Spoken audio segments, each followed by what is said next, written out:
Bonsoir à tous, merci d'être avec nous sur France 3, la chaîne des élections 2021. Les élections départementales, ce sera les 20 et 27 juin prochains. Ce soir, nous vous proposons deux débats pour vous aider à faire votre choix. Dans un peu plus de 50 minutes, on va s'intéresser à la Nièvre, mais on débute cette soirée par Lyon. Et pour en débattre, nous avons avec nous Isabelle Froment-Meurice des Républicains. Bonsoir. Bonsoir. Également présent Xavier Courtois, candidat d'hiver droite. Bonsoir. Bonsoir. Jean-Christophe Letiers du Rassemblement national. Bonsoir. Bonsoir. Et Frédéric Collat du Parti socialiste. Bonsoir. Bonsoir. On va débuter cette émission avec le contexte politique et je vous propose tout de suite de regarder bien la composition de l'Assemblée sortante. On va le voir, une large majorité pour le groupe d'union LR UDI. Isabelle Froment-Meurice, vous êtes la représentante sur ce plateau de la majorité sortante. D'ailleurs, c'est vous qui êtes là ce soir et ce n'est pas Patrick Gendreau qui, pourtant, nous avait annoncé dans un premier temps qu'il serait présent. Qu'est-ce qui s'est passé? C'est un problème d'agenda? Je crois. J'en sais pas plus. Moi, j'ai été avertie. Je crois qu'on s'est eu samedi. Je crois que samedi que je prenais mon tour pour représenter la majorité du département et j'en suis évidemment très honorée. Voilà. Il est président sortant, il a déjà annoncé sa candidature à sa réélection pour la présidence. Il n'y a pas d'ambiguïté, ce soir vous pouvez nous dire, il est bien le chef de file de la liste Unis pour Lyon. Mais oui, absolument. Je vous demande ça parce que ces dernières années, dans votre département de Lyon, la famille LR-UDI, on peut dire qu'elle a quand même traversé quelques zones de turbulence. Ce soir, vous nous dites quoi? Que tout le monde est réuni? Je dis que c'est tout à fait normal qu'il y ait des sensibilités différentes. Vous avez souligné la majorité pléthorique de sensibilités droite-centre, j'allais dire. Donc c'est normal qu'il y ait toujours, après ça revient à des querelles de personnes. Si nous avions une majorité beaucoup plus étroite, évidemment, ça serait plus facile de faire front face à l'adversaire. Là, c'est toujours beaucoup plus, j'allais dire, délicat. Tout le monde représente des sensibilités peu ou prou semblables. C'est cette large majorité qui aiguise les appétits, c'est ça? Oui, je pense que c'est toujours été comme ça. Xavier Courtois, je me retourne vers vous maintenant. Vous étiez en 2015 candidat de cette alliance LR-UDI. Ce n'est plus le cas aujourd'hui. Qu'est-ce qui s'est passé? Écoutez, effectivement, vous aviez raison de le mentionner. Cette droite dans le département de Lyon avait plusieurs acteurs majeurs et une jeune génération qui était composée notamment lors de Guillaume Larrivé. On va commencer par le citer lui, qui reste le président de LR, je crois, dans le département de Lyon. Et puis, il y avait également un autre personnage politique, et non des moindres, Jean-Baptiste Lemoyne, secrétaire d'État. Vous êtes vous-même un proche, on peut dire, de Jean-Baptiste Lemoyne? Oui, je vous dirais ami. Plus que proche politiquement, je crois que c'est vraiment une question d'amitié. Et je crois que d'ailleurs les relations politiques doivent aussi se forger au travers des relations humaines. Et justement, c'est un peu le grand absent de ce scrutin, Jean-Baptiste Lemoyne. Comment on peut interpréter le fait qu'il ne soit pas présent? Ouais, alors il y a deux personnages qui finalement ont choisi de quitter cette assemblée. Jean-Baptiste Lemoyne, on vient de le citer, et Nicolas Soret, qui animait aussi très largement les débats au sein de notre assemblée. Mais Jean-Baptiste Lemoyne, il s'était présenté face à André Villiers pour la présidence il y a 6 ans. Pourquoi il n'est pas retourné cette année? Je crois que en fait, les tensions sont restées importantes au sein de cette majorité, même si elles n'apparaissaient pas nécessairement au grand jour toujours, mais elles le sont restées. Et je partage pas tout à fait l'avis de ma collègue conseillère départementale, Isabelle, qui nous dit que effectivement Patrick Gendreau sera le chef de file. Il l'est. J'attends de voir le soir du deuxième tour et voir quels seront les candidats dans ce département qui est toujours un mystère sur le plan des alliances politiques. Pour vous, c'est pas si simple? Ah non, ça l'est pas du tout. Jean-Christophe Letiers, en 2015, votre parti, le Rassemblement national, est arrivé en tête dans 9 des 21 cantons de Lyon, avec plus de 30% des voix. Vous pensez faire aussi bien à ce scrutin? On espère faire beaucoup mieux même. On est même à peu près convaincus à la rencontre de nos électeurs, à la rencontre de nos concitoyens. On se rend bien compte qu'il y a une vraie dynamique derrière le Rassemblement national, puisqu'en réalité, nous sommes le seul parti en présence qui revendiquent ces paternités. Quand vous dites beaucoup mieux, c'est quoi votre objectif ? Écoutez, on verra.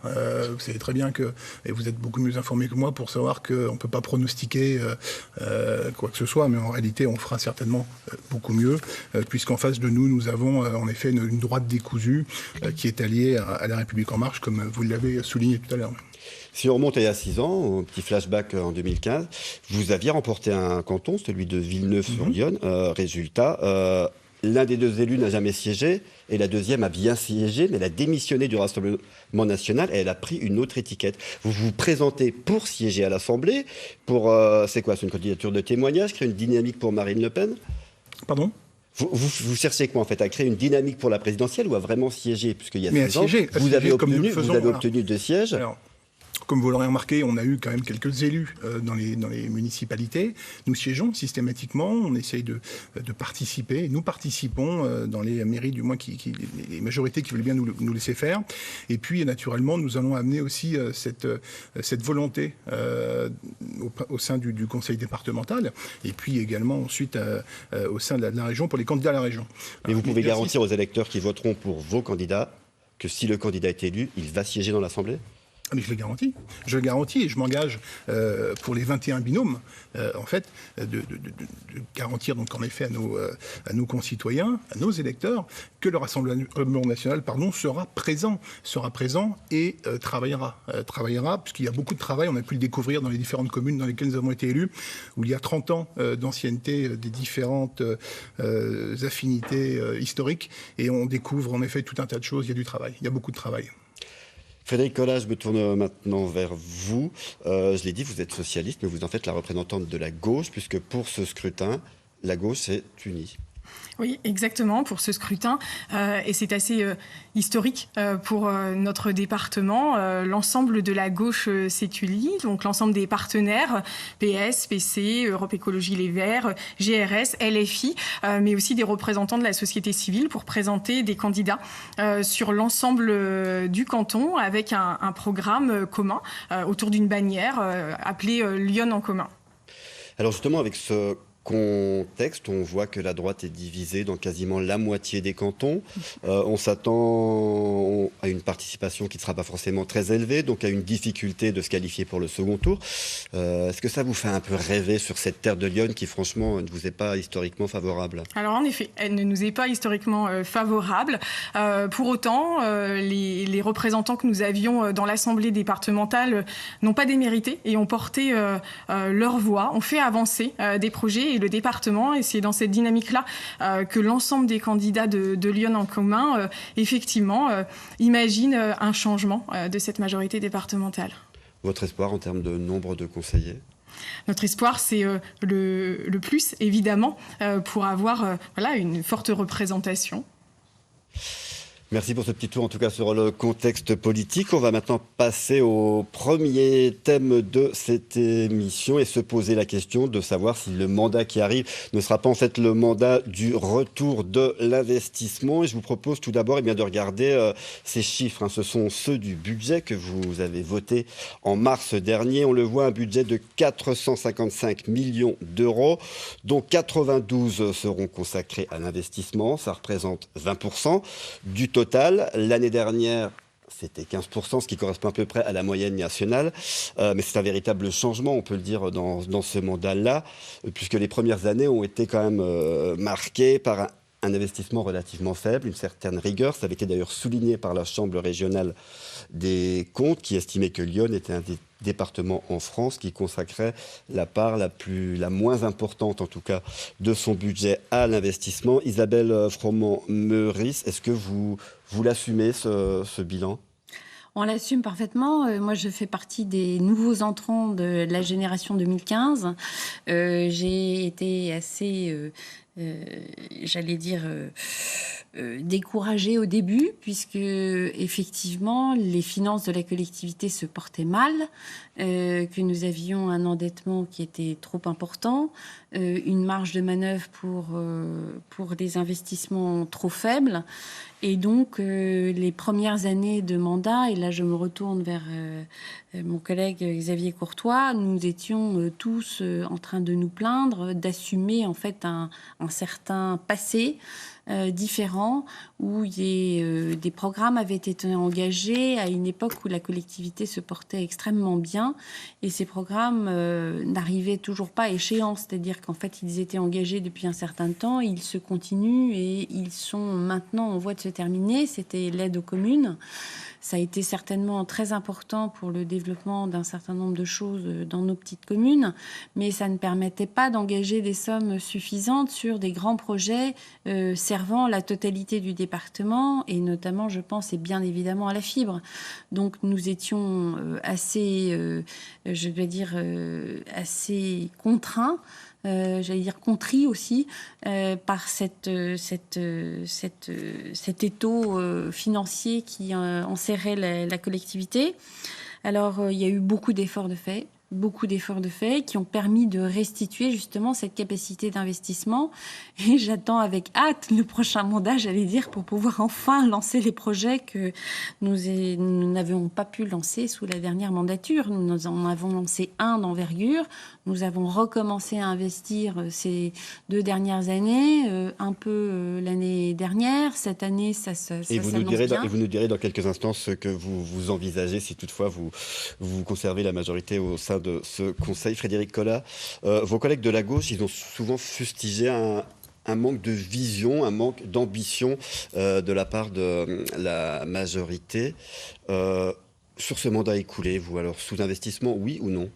Oui, sous-investissement. Alors, avec en effet une difficulté budgétaire qui était pointée par le rapport de la Chambre régionale des comptes, mais un sous-investissement avec 2 hausses de fiscalité, on le rappelle, en 2015 et en 2016, au début du mandat. Un mandat qui se termine avec un excédent de 54 millions, donc des capacités financières qui pouvaient redémarrer et être enclenchées à la mi-mandat. Donc effectivement, ce que nous avons pu pointer, c'est un manque de vision, un manque d'ambition pour ce département de l'Yonne, qui a une position extrêmement stratégique aux portes de la région parisienne, au sein de la grande région et qui a raté sur les sujets d'investissement, le travail avec l'ensemble des collectivités. Un collègue pointait le sujet des petites communes. Le département s'est dessaisi du travail avec les grandes villes de ce département.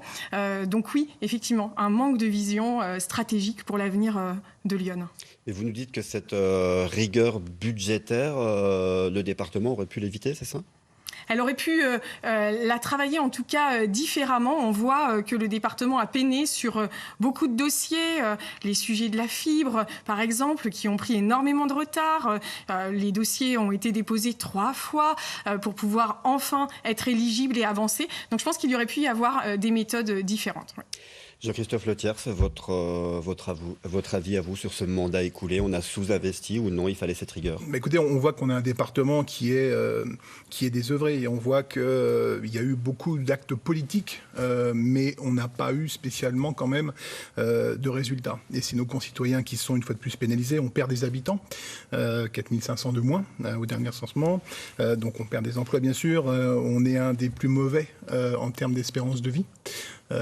Puisque naturellement le désert médical est une réalité. On a une couverture médiatique lamentable et même éventuellement sur du réseau hertzien, puisque tous les secteurs ne sont pas couverts. Et en 2021, c'est très important, puisque c'est vrai que vous l'évoquiez, on est en bordure de région parisienne, beaucoup de gens viennent s'installer, arrivent et ils ne peuvent pas, en effet, ils ne peuvent pas télétravailler, ils ne peuvent pas avoir de débit, donc ça limite beaucoup les choses. Et puis donc, en effet, cette ruralité, puisque nous sommes quand même un département relativement rural, cette ruralité est en train de mourir. Et puis, on manque aussi de services publics. Donc, toutes ces caractéristiques, tout ce bilan est assez catastrophique. Et en effet, on aurait pu peut-être mettre en place des choses. Mais on arrive aux élections et finalement, on retrouve des idées. Qu'est-ce qui aurait dû être fait qui n'a pas été fait? Écoutez, on aurait pu peut-être, par exemple, avoir un peu de bon sens. On aurait pu peut-être s'occuper, en effet, de regarder pour le manque de médecins. C'est extrêmement important. On découvre aujourd'hui qu'on peut embaucher des médecins, mais c'est pas nouveau. Ça fait quand même 4 ans que certains médecins en exercice disent embaucher, c'est ce que veulent les jeunes. Ça n'a pas été fait, on n'a pas écouté. On a lancé des plans pour le numérique, on a lancé des plans pour des couvertures. Le résultat n'y est pas. Le compte n'y est pas. Hein. Ce sont des détails de la vie du quotidien. Et puis je vous épargne l'état des routes qui est catastrophique, où aujourd'hui on a mis des pansements, on se dépêche avant les élections. On a eu l'occasion il y a très peu de temps de faire une vidéo là-dessus. C'est lamentable, voilà, c'est lamentable et c'est même dangereux. Donc, je vous dis, pardon. Très bien. Vous nous direz tout à l'heure ce que vous proposez pour le prochain mandat. Xavier Courtois, je l'ai dit, vous siégez dans un groupe, on va dire, divers droite, indépendant au sein de cette assemblée sortante. Alors, quel bilan vous faites, vous ? Oui, alors j'ai entendu un certain nombre de choses. Je suis d'accord avec le fait que quand nous sommes arrivés en 2015, la situation financière de ce département était critique. Vous avez mentionné le rapport de la Chambre régionale des comptes. Il y avait effectivement beaucoup de choses à faire. Un certain nombre de choses ont été engagées. Finalement, souvent dans la facilité, c'est aussi le reproche que j'ai pu faire à mes collègues de la majorité. C'est aussi une des raisons qui m'a amené à sortir de cette majorité. Tout à l'heure a été évoqué un choix qui a été fait lors de l'augmentation de la fiscalité. Donc, je rappelle que le département a la possibilité d'augmenter l'impôt foncier.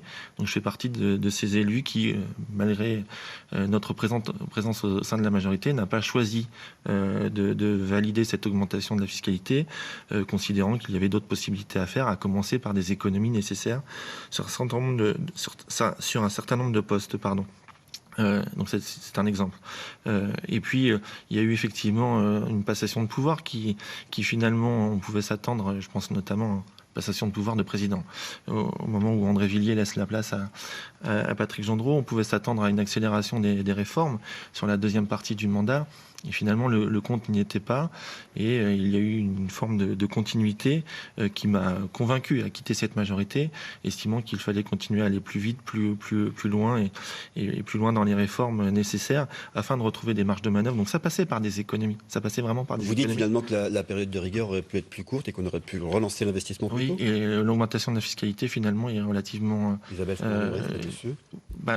Juste, je termine, mais oui, par rapport à l'augmentation de la fiscalité, c'est une forme de paresse de la part des élus. Il y avait un certain nombre de travaux qui devaient être engagés et des réformes nécessaires et des économies nécessaires sur un certain nombre de postes qui auraient pu nous permettre de retrouver de la marge de manœuvre et pas aller taper la poche du contribuable. Isabelle Froment-Meurice, votre majorité, elle a été paresseuse ? Je ne crois pas qu'elle ait été paresseuse. Je crois qu'elle a fait un énorme effort sur la réduction des coûts de fonctionnement interne de la collectivité. Peut-être qu'elle aurait pu accélérer un certain nombre de choses. On était parti sur un plan fibre qui était assez désastreux à mon goût, puisqu'on était censé équiper la fibre en 2030. Je me souviens avoir voté ce plan en me disant en 2030, on aura une autre technologie qu'on ne connaît pas aujourd'hui, vu la rapidité d'évolution. Bon, finalement, on a mis le paquet, on a fait cette délégation de service public et on devrait avoir le département couvert en 2023. On avait pris beaucoup de retard. C'est un premier achèvement, j'allais dire, de quelque chose. On a aujourd'hui un plan beaucoup plus ambitieux pour la rénovation énergétique des collèges. On a des plans ambitieux pour un certain nombre de grands travaux d'infrastructure que des Iconais connaissent en général. Mais il y a beaucoup de choses à faire. J'entendais Monsieur Le Thiers parler de la médecine. Je pense que là-dessus, nous avons des gros efforts à fournir et vraiment se lancer sur les pistes. Sur la médecine, justement, au début, le président Gendreau, en tout cas, n'était pas vraiment favorable, même défavorable à la question des médecins salariés. Maintenant, vous proposez quoi ? Vous proposez une expérimentation, c'est ça ? On se lance, oui. Vraiment, là, on a commencé. On va le faire.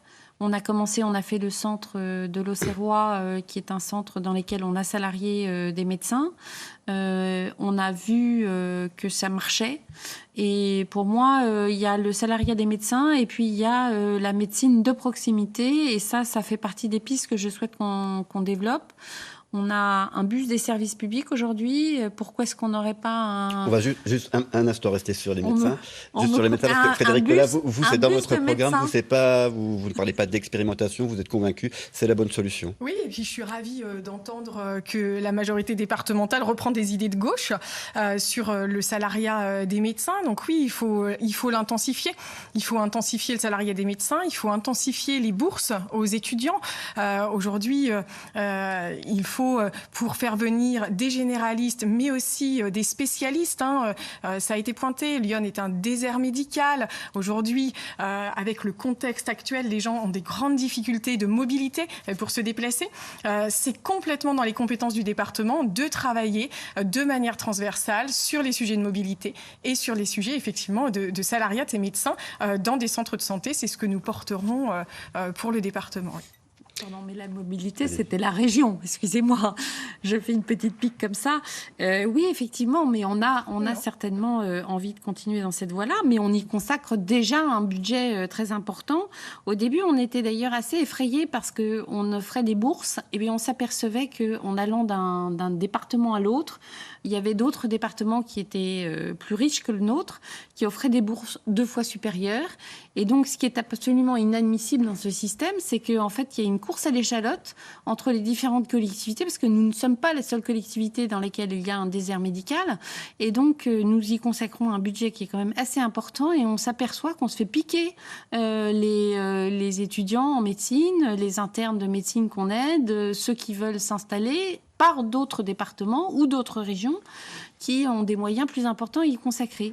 Jean-Christophe Letiers. Oui, mais il s'agit aussi de salariés des médecins, mais qu'ils viennent avec leur famille.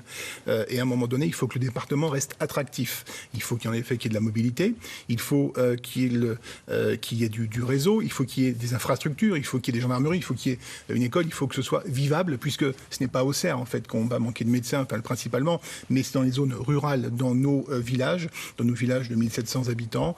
On voit qu'il y a des endroits où ça a fonctionné, et on a des villages qui n'ont plus du tout de médecins, qui ne seront pas renouvelés. C'est extrêmement important au jour d'aujourd'hui pour nos concitoyens. Justement, c'est un peu une des problèmes, une particularité en tout cas de ce département de Lyon, avec un nord qui gagne des habitants, un sud qui en perd. Comment on fait pour maintenir un équilibre territorial, Monsieur Courtois ? Alors, si vous me permettez, juste pour revenir sur les médecins, Allez-y. excusez-moi, mais en fait, c'est pas une idée ni de droite ni de gauche. Je pourrais citer le département de la Saône-et-Loire qui a choisi de salarier des médecins, et je crois que ce département est pour l'instant à droite. Simplement, il s'agit plutôt d'une question de génération, au fond. Vous avez désormais un certain nombre de professionnels de santé qui sont d'ailleurs souvent des jeunes femmes et qui préfèrent le salariat. Voilà, c'est une question de génération. Par rapport à effectivement et donc il y a une vraie paresse de la part, une fois de plus, de notre majorité sur le sujet pour lequel il aurait dû s'en emparer bien plus tôt et pas attendre la fin du mandat pour le faire. Donc pour en revenir sur la question que vous me posiez sur le nord et le sud, de toute façon il y a une situation géographique qui est une réalité. Donc, comment on fait en fait pour investir, pour répondre en fait à la demande que va engendrer cette population qui augmente au nord, sans finalement comment habiller le nord sans déshabiller le sud ? Alors, de toute façon, le Nord va se peupler de plus en plus, et notamment au travers des politiques prioritaires de la ville. Un certain nombre de régions, de villes de la région parisienne sont en train de réhabiliter leur habitat, et vous voyez qu'au fur et à mesure de cette réhabilitation, vous avez des populations qui vont s'éloigner des quartiers qui ont été refaits pour des raisons de montant de loyer, clairement. Et c'est ce qui se passe déjà dans le Nord du département. On le voit ça, c'est un fait. La population au Nord augmente, on est tous d'accord. Etc. Donc vous voyez que mécaniquement les choses s'opèrent de cette façon-là. Donc je crois que vous avez un département qui est constitué effectivement d'un Nord très dynamique sur le plan démographique et d'un Sud qu'il faut revitaliser. Et là peut-être nous pourrions arriver aux propositions. Et comment le revitaliser alors justement ? Je crois que déjà, il faut que ce département, comme nous le mentionnions au travers des propos que nous avons eus précédemment et des propos que je tiens, c'est qu'il faut que le politique se réapproprie les sujets. On ne peut pas être sans arrêt en train de dire, alors c'était souvent le cas dans ce département, on disait la loi NOTRe nous a dépossédés d'un certain nombre de nos missions. Or, finalement, vous regardez un certain nombre d'autres départements, loi NOTRe ou pas loi NOTRe, ont choisi de prendre à bras-le-corps un certain nombre de sujets afin de permettre de s'accaparer les sujets qui préoccupent leurs habitants et qui préoccupent les territoires, et évidemment les élus de territoire que sont les maires ou présidents d'intercommunalité. Un des sujets qui permettrait, mais là pour le coup, je salue le président Gendreau qui a choisi de réunir les présidents d'intercommunalité afin de travailler à l'attractivité du territoire. Alors pour l'instant, nous en sommes qu'à un stade de réflexion, mais je crois que c'est dans ce sens qu'il faut aller. Il faut unir l'ensemble des forces vives de ce territoire et l'ensemble des collectivités, communes, intercommunalités et départements. Mais le département doit être chef de file de ces politiques en matière d'attractivité. On pourra décliner après peut-être ce qu'on entend par Frédéric Collat, attractivité. votre avis sur cette notion un peu d'équilibre territorial. Finalement, comment amener plus d'équipements dans le nord sans en enlever dans le sud? Alors, effectivement, on a une démographie qui grimpe dans le nord, avec l'attractivité de la région parisienne, la proximité et cette période que nous avons vécue avec la crise sanitaire a aussi amené de nouvelles populations. Et c'est là l'enjeu du département. Il faut fidéliser les nouvelles populations qui sont arrivées dans notre département. On a été classé dans le top 5 des départements qui ont accueilli des nouveaux habitants. Aujourd'hui, il faut les fidéliser. Comment ? Eh bien, en misant sur l'attractivité de notre territoire, en misant sur la mise en valeur de notre patrimoine. On a un département extrêmement riche, extrêmement beau, extrêmement paysager. On doit miser sur ça, mais c'est aussi grâce à des équipements, donc des collèges, arrêter la fermeture des collèges. Vous parlez des collèges, par exemple, il y a eu un projet de nouveau collège dans le Sénonais qui a finalement été... Vous relancerez ce projet, vous ? On relancera en tout cas l'étude d'un projet de nouveau collège. Les prévisions démographiques à 2030 à 2050, elles montrent que le nord de Lyon va vraiment grandir en population. Donc c'est des projets qu'il faut travailler avec l'ensemble des collectivités qui sont autour de nous. Il faut relancer des équipements de proximité. On parlait des médecins. Je pense que les sujets de mobilité, je reprends ce qui a été dit, la mobilité des seniors, la conférence des financeurs, le département accompagne les sujets de mobilité du senior et l'accompagne financièrement. À partir du moment où on aura de la mobilité, un désert médical qui se résout, de l'attractivité, un monde associatif accompagné et soutenu et des équipements rénovés, on pourra fédérer l'ensemble des forces et faire venir effectivement et surtout fidéliser les nouveaux habitants de notre département. Isabelle Froment-Meurice, vous nous disiez que vous aviez hâte d'être à ce nouveau mandat, si toutefois vous gardez la majorité, bien sûr. Pour pouvoir enfin lancer les investissements, ce seraient lesquels vos investissements prioritaires ? Alors d'abord, on a des compétences dites obligatoires et comme on vous l'a dit, on a commencé un début de mandat la dernière fois qui ne nous a pas permis de beaucoup entretenir nos propres bâtiments, collèges, routes, etc. Donc on a un gros coup de pouce à remettre dessus. Je suis une fervente soutien des partenariats énergétiques dans nos collèges. On a beaucoup de dépenses qui sont qui mangent le budget des collèges. Je trouverais qu'on va rentrer quand même... On est en 2021, il est temps qu'on s'y mette. Donc, on a tout un tas de dépenses à faire de ce côté des collèges. On a évidemment, monsieur soulignait, le manque d'entretien des routes. C'est vrai que le budget avait été largement divisé par 2. Donc, on va le remettre à un état normal et essayer de rattraper le retard. On a des grandes infrastructures à construire. On est en train d'en construire certaines, mais d'autres sont encore envisagées. Je pense au contournement sud d'Auxerre, qui n'est pas du tout encore commencé, mais qu'on devrait commencer. Je pense on a un bâtiment entièrement à faire en collaboration avec la ville d'Auxerre sur les archives départementales qui doit sortir de terre dans le prochain mandat. On a le foyer départemental de l'enfance qui doit à nouveau sortir dans le prochain mandat parce qu'il est très dégradé. Donc on a beaucoup d'investissements à faire sur nos propres bâtiments, j'allais dire. Et voilà, entretenir le parc. Jean-Christophe Letiers, vous parliez tout à l'heure de routes dégradées. Ce que vous entendez finalement, ça vous rassure ? Non, pas spécialement. J'entends des promesses. Ces gens-là ont été à la manœuvre et on a vu que rien n'y était. Et j'entendais les infrastructures. Et je voudrais faire une petite parenthèse concernant le pont, le fameux pont de Pont, parce que forcément ça devait revenir. Vous imaginez bien. Mais on voit aujourd'hui quelque chose d'incroyable, puisqu'on se rend compte en regardant un petit peu partout qu'aucun des professionnels qui utilisent Lyon n'a été consulté. Voilà. Donc une fois de plus, je l'entends parler depuis tout à l'heure d'études, de réunions, mais il serait peut-être bien en fait de convier, naturellement des élus, c'est tout à fait clair, mais de convier aussi quelques professionnels, quelques gens, quelques hommes ou femmes de l'art, de façon à avoir des résultats. On va rapidement sur la question du pont, on va en parler, ce fameux pont sur Lyon, un pont qui a été refait, dont certains disent maintenant qu'il est désormais trop bas. Juste répondez 2 mots pour vous défendre et après on va passer à Monsieur Courtois. Alors le pont, évidemment, c'est pas ma compétence, mais il a été fait, d'après ce que j'ai compris, selon les recommandations. Et effectivement, il y a probablement un rehaussement du pont à envisager parce qu'il y a un vrai souci avec certains professionnels. Et il y a effectivement des grosses entreprises qui ont besoin d'une hauteur de pont qui soit supérieure à celle qui est aujourd'hui prévue et qui était dans le cahier des charges. Voilà, vous avez pu répondre. Xavier Courtois, s'il y avait vraiment un investissement qu'il fallait faire tout de suite, prioritaire? Ouais, je crois les collèges. Ça a été mentionné. Moi, ce que je retiens est un autre point. Un collège supplémentaire dans le nord du département. En revanche, ne pas enfermer, ça serait déjà pas mal. Hein. Je crois que malheureusement, durant ce mandat, nous avons eu cette épreuve qui nous a aussi déchiré, clairement au sein de la majorité, qui était la fermeture du collège Bienvenue Martin. C'est un très mauvais signal, en fait, envoyé à nos jeunes, aux parents. Quand on parle d'attractivité du territoire, fermer un établissement, je trouve que c'est un très mauvais signal. Évidemment à la communauté éducative. Bon, donc pour moi l'investissement c'est l'école en général, donc là en l'occurrence le collège pour les départements.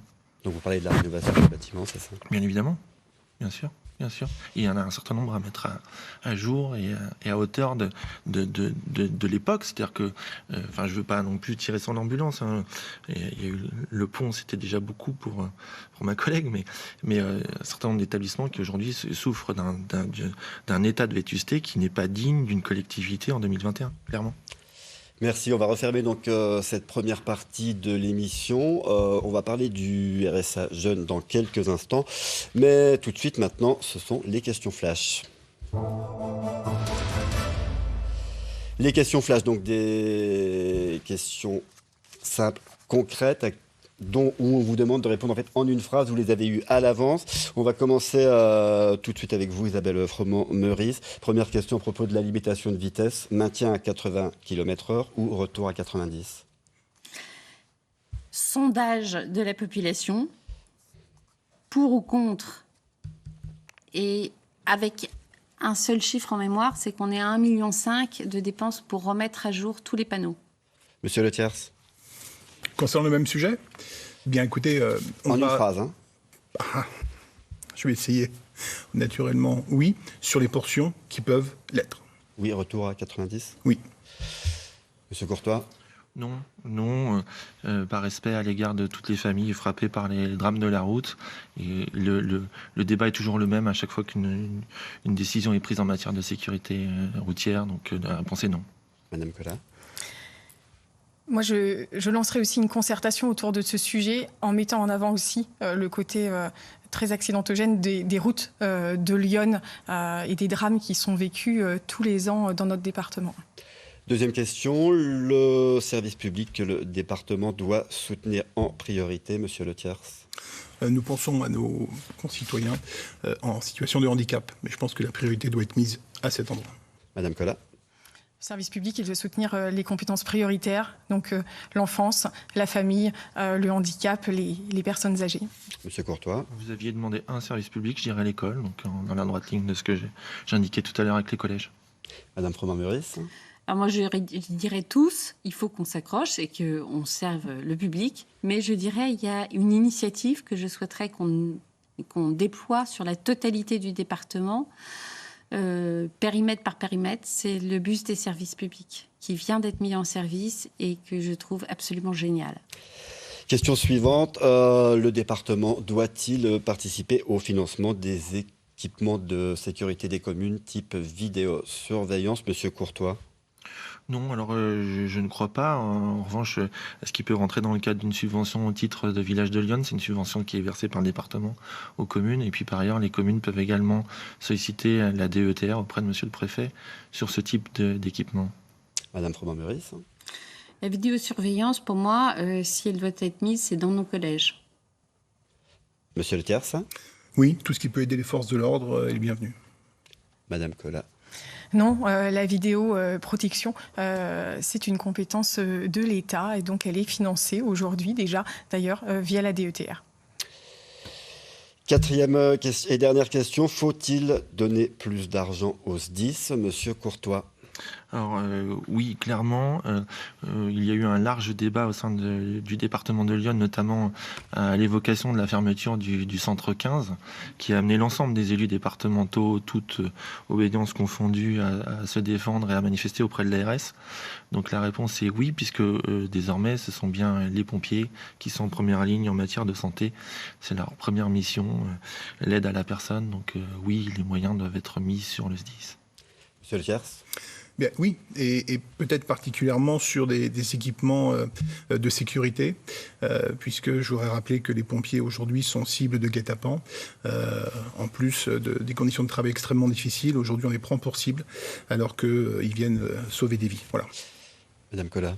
Oui, et l'administratrice du SDIS que je suis le sait, des moyens supplémentaires doivent être mis. Aujourd'hui, la part du bloc départemental et du bloc communal a soulevé beaucoup de débats dans les assemblées du SDIS. Donc oui, il faut absolument que le département continue d'investir à la fois sur les équipements, mais aussi auprès de ses personnels, donc des pompiers qui sont des fonctionnaires. Madame Froment-Meurice? Vous voyez, comme quoi tous les courants se rejoignent sur l'importance du SDIS, du service du 15, absolument sur la part du département qui doit augmenter, très certainement. Moi, j'y suis personnellement favorable. Et donc, je crois que on est tous d'accord. C'est important. Personnellement ou toute votre majorité? Personnellement. D'accord, pas l'ensemble du groupe. Non. On est bien d'accord? Oui.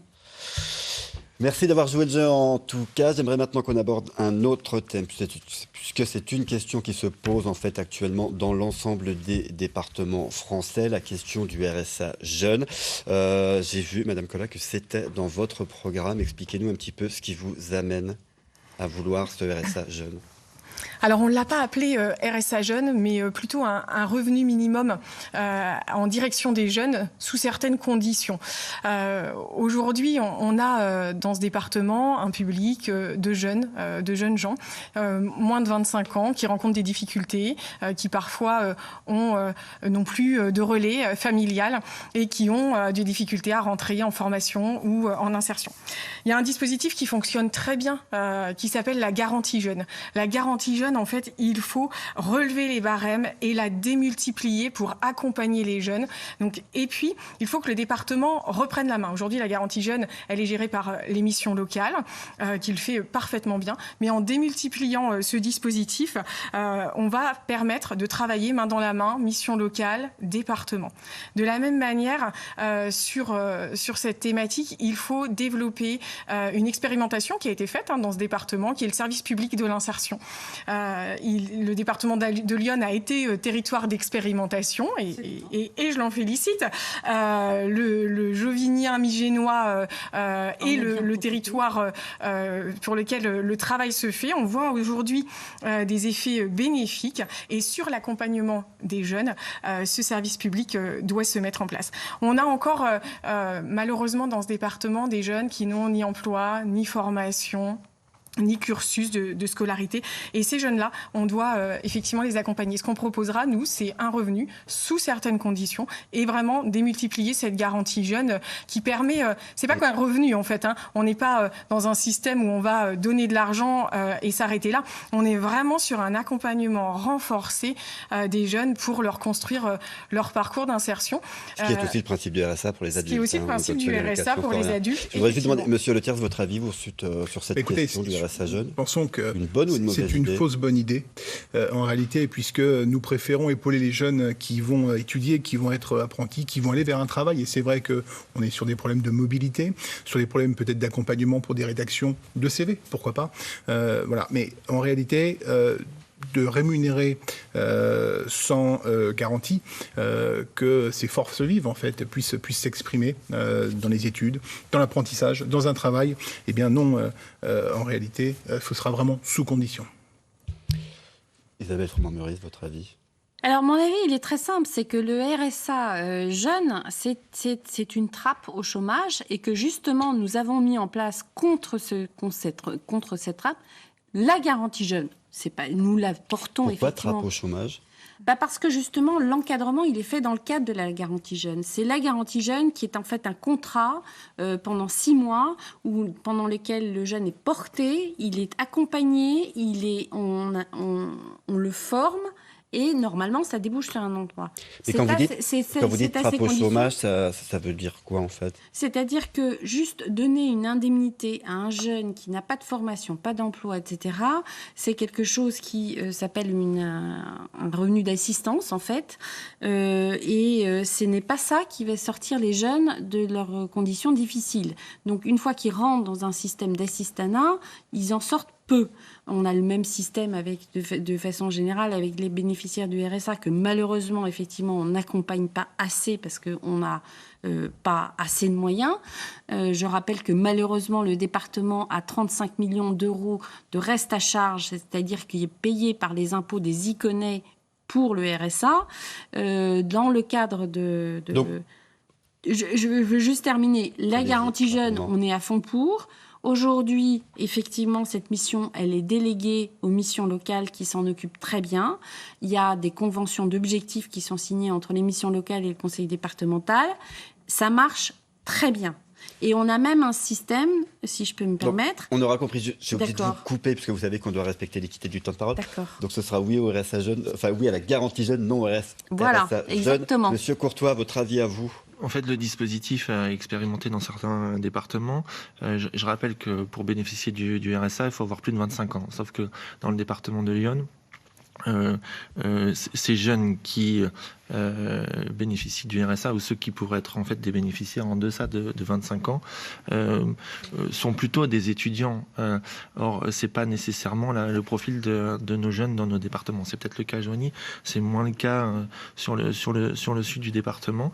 Et je rappelle par ailleurs que certains jeunes peuvent en bénéficier dans la mesure où ils ont déjà des enfants. Donc ça concerne également beaucoup de notre jeunesse qui, dans nos départements ruraux, ont des enfants très jeunes. Donc ce dispositif, l'expérimenter, pour l'instant, et pour en avoir discuté également avec les services et les UTS, les agents des UTS dans notre département, ne se fait pas forcément ressentir. Là, je vous parle factuellement. Vous n'êtes pas d'accord. Oui, je ne suis pas d'accord sur le fait que les jeunes de moins de 25 ans sont tous étudiants dans ce département. Il y a beaucoup de jeunes aujourd'hui qui sont en grande difficulté parce qu'en rupture, parce qu'en difficulté pour trouver un sens à leur orientation, à leur insertion, à leur avenir, et qui se questionnent et qui n'ont pas forcément les moyens pour subvenir à leurs besoins. Et la garantie jeune, si on la démultiplie, si on apporte justement ce revenu, mais évidemment encadré, soutenu, accompagné, comme ça doit se faire sur le volet des bénéficiaires du RSA, il peut apporter quelque chose de positif. Et puis aussi, fédérer des jeunes qui vont rester sur notre territoire et qui vont travailler ici dans notre département de Lyon. Je rappelle par ailleurs que le dispositif RSA, c'est vraiment un retour à l'activité. Le département de Lyon, malheureusement, n'a pas de bon taux de retour à l'activité. Ça, c'est aussi une réalité. Il faut regarder les choses en face. Et c'est lié notamment en fait à l'accompagnement. Aujourd'hui, l'essentiel des bénéficiaires sont accompagnés par des salariés du département dans les UTS, des travailleurs sociaux. Or, là où on retrouve les meilleurs taux, c'est souvent Pôle emploi ou en fait des associations de retour à l'emploi et des professionnels qui vont accompagner les bénéficiaires à un véritable retour à l'emploi. Et on sait que la période qui s'annonce va être difficile, d'ailleurs, y compris pour les jeunes Pôle emploi sur la question. Pour s'insérer sur le marché du travail. Monsieur Le Thiers, vous, qu'est-ce que vous auriez à proposer, alors si ce n'est pas ce RSA jeune, pour aider en fait les jeunes adultes qui vont avoir, quoi qu'il arrive, des difficultés à trouver un emploi, à insérer dans le marché du travail? Et bien justement, les aider à pouvoir une formation, à pouvoir peut-être reprendre un petit morceau d'études, peut-être aussi à les épauler pour démarcher les entreprises, peut-être centraliser tout ça. Vous parliez tout à l'heure d'organismes d'État, vous parliez de divers organismes, mais en réalité on manque un petit peu d'efficacité. Mais c'est vrai qu'il y a une vraie force vive dans Lyon, de jeunes qui demandent qu'à travailler, mais en effet, quelquefois, j'en reviens toujours aux territoires un petit peu isolés et ruraux, où il y a un problème de mobilité. On n'a pas obligatoirement, quand on est avec des revenus modestes, les moyens d'acheter un véhicule qui passe au contrôle technique, et je ne vous ai pas toutes les normes qu'on oblige maintenant, pour pouvoir aller décrocher un job. Voilà. Donc je pense qu'il va falloir épauler, aider, être efficace, mais surtout donner envie, redonner envie. Au lieu de peut-être, en effet, subvenir à des besoins ou des formations. On a été très poli dans ce débat, juste pour ajouter par rapport en fait à des jeunes qui recherchent de l'emploi. Cette campagne électorale nous permet quand même d'être vraiment très présents sur le terrain. Moi, ce que j'entends de la part de la plupart des employeurs, c'est qu'aujourd'hui, il y a une pénurie de main-d'œuvre. Restauration, mais pas que, vraiment. J'étais ce matin dans un atelier de mécanique agricole, pas de mécanicien agricole. Donc il y a en fait énormément d'offres d'emploi qui restent sans preneur. Donc ça aussi, c'est une réalité dans ce département. Alors, je voulais quand même le mentionner. Je voudrais rajouter également... Un dernier mot très rapidement. Juste qu'il y a un problème d'éducation, effectivement. Nous avons énormément d'entreprises. Chez moi, j'ai quelques entreprises qui cherchent désespérément des salariés. Et qui ne trouvent pas forcément les candidats qui correspondent. Et qui font faire des formations spécialement pour former des soudeurs et autres chez moi, en Puisaye, et dont les salariés repartent au bout de quelques mois parce qu'ils trouvent le travail trop dur. Donc vous nous dites que finalement c'est pas si simple et que c'est plus donc complexe. C'est une équation très complexe. Je suis obligé de vous arrêter, Isabelle Fromont-Meurice, puisqu'on va arriver en fait au moment de vos conclusions. Et là, vous aurez 50 secondes où je ne pourrai pas vous couper.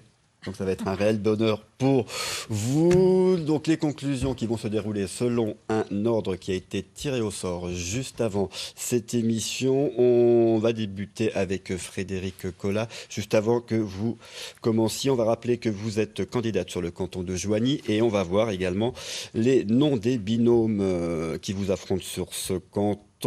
Il y en a 4 autres, 2 de droite, 1 du Rassemblement national et un d'hiver extrême gauche. Frédéric Collat, c'est à vous, vous avez 50 secondes.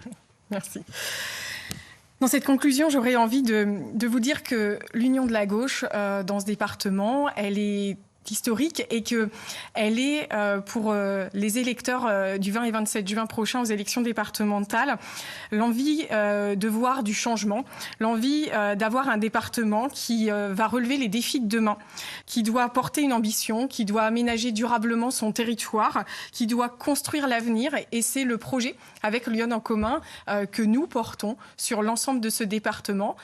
Mettre les bons investissements là où il faut, construire une véritable politique d'insertion pour les plus fragiles, protéger et prendre soin de chacun d'entre nous. C'est dans ce sens que l'ensemble des candidats de Lyon en commun portent cette candidature les 20 et 27 juin. 50 secondes pile poil, bravo. On va passer maintenant à vous, Isabelle Fromont-Meurice. Je le rappelle, vous êtes donc candidate sur le canton du Cœur de Puisaye. Face à vous, 4 autres binômes, un de droite, un du centre, un du Rassemblement national et un de gauche. À partir de maintenant, c'est à vous, vous avez 50 secondes. La majorité départementale a entamé des grands projets.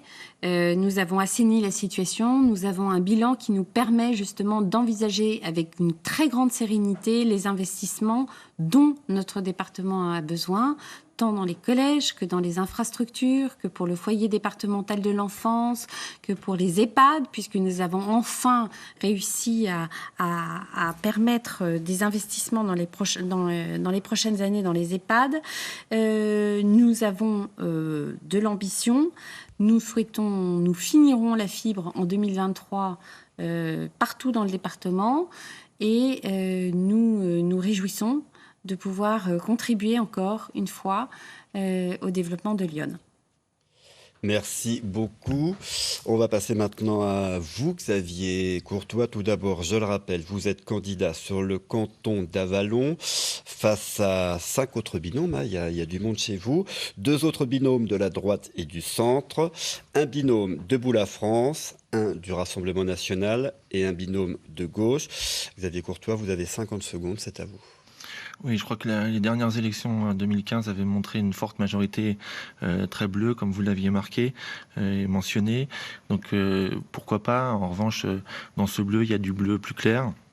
Il m'apparaît important que cette opinion, ce courant de pensée moins à droite qu'il n'est aujourd'hui dans le département de Lyon puisse s'exprimer et avoir vraiment une place sans aller jusqu'à la gauche. Vous voyez, il peut y avoir aussi des points de vue divergents entre le centre droit et le centre gauche ou la gauche de Frédéric Collin. Je crois qu'il faut recomposer ce département avec également une nouvelle génération d'élus. Au-delà de la politique politicienne, c'est également une question de génération. Je crois que nous vivons en 2021 et nous avons besoin d'élus plus actifs et plus proches de la réalité d'aujourd'hui. Merci beaucoup. On va passer à vous, Jean-Christophe Letiers. Donc, vous êtes candidat sur le canton de Charny-Auray de Puisaye. Face à vous, 3 binômes, 2 binômes de droite et un binôme de gauche. Vous avez 50 secondes, c'est à vous.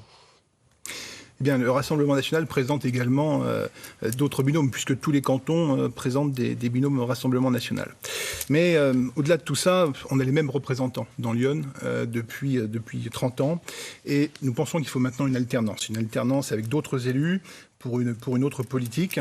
Et cette politique que nous proposons est en faveur de la ruralité, en faveur de l'environnement, mais dans le respect des gens qui vivent ici, qui travaillent ici, je pense aux agriculteurs, en faveur du patrimoine, puisque le patrimoine est souvent à l'abandon, hélas, avec un manque de moyens, et puis un égal accès aux services, et pour tous les Iconais, puisque obligatoirement, tout le monde n'est pas servi de la même façon, on l'a évoqué tout à l'heure, en faveur de la sécurité également, puisque la sécurité, c'est l'affaire de tous, et puis surtout, contre les éoliennes, nous sommes nous prononcer. C'est terminé, merci. Merci, mesdames, messieurs, d'être venus, d'avoir participé à ce premier débat des départementales.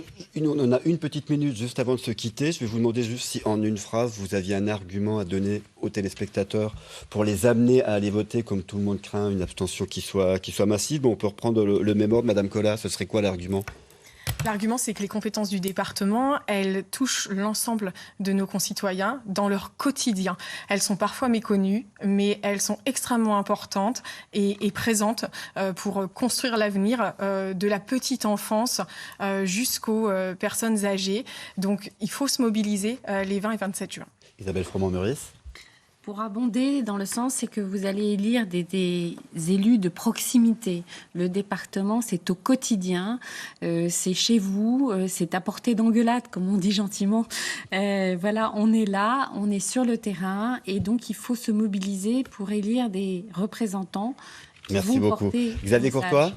Oui, alors la Covid l'a montré, nous avons été frappés d'une pandémie qui nécessite que des gens s'engagent pour lutter contre et trouvent des moyens afin de pouvoir trouver des solutions à nos concitoyens. Voilà un vrai sujet pour lequel on a besoin de représentants. Jean-Christophe Letiers, une phrase, un slogan pour... Écoutez, il faut aller voter simplement pour exprimer son mécontentement et son envie de retrouver un département qui fonctionne, une région qui fonctionne. Merci à vous 4 d'être venus débattre sur ce plateau. Vous restez avec nous dans un instant. On s'intéresse à la Nièvre, le temps d'une annonce très rapide et on revient juste après. À tout de suite.